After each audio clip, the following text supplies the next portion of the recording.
تو روزے پہلی امتوں پر بھی فرض تھے، لیکن اس امت کی ایک اپنی شان ہے۔ 5 انعامات اللہ تعالیٰ نے اس امت کو عطا فرمائے ہیں روزے کی وجہ سے، جو کہ پہلی امتوں کو عطا نہیں فرمائے۔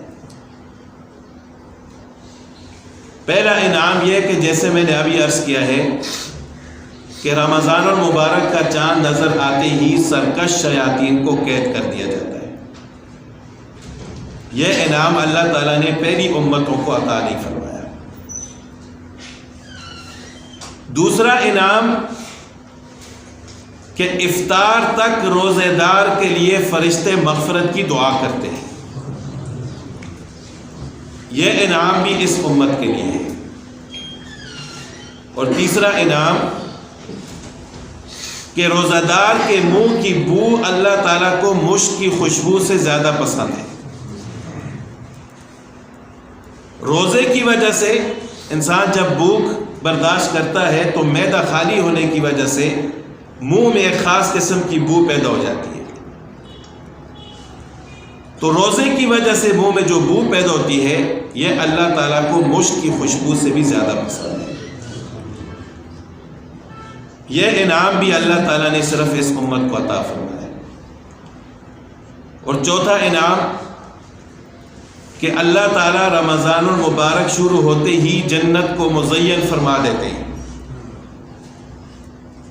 اور اللہ تعالیٰ جنت سے فرماتے ہیں کہ عن قریب میرے بندے میری وجہ سے بھوک اور پیاس برداشت کر کے تیرے اندر داخل ہونے والے ہیں۔ اور پانچواں انعام جو اللہ تعالیٰ نے اس امت کو عطا فرمایا ہے کہ آپ صلی اللہ علیہ وسلم نے ارشاد فرمایا کہ رمضان کی آخری رات روزہ داروں کی مغفرت کی جاتی ہے۔ تو صحابہ کرام نے پوچھا کہ یا رسول اللہ صلی اللہ علیہ وسلم کیا یہ رات لیلۃ القدر ہے؟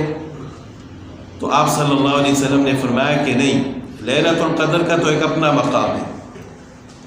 رمضان کی آخری رات جس رات عید کا چاند نظر آتا ہے یہ وہ والی رات ہے۔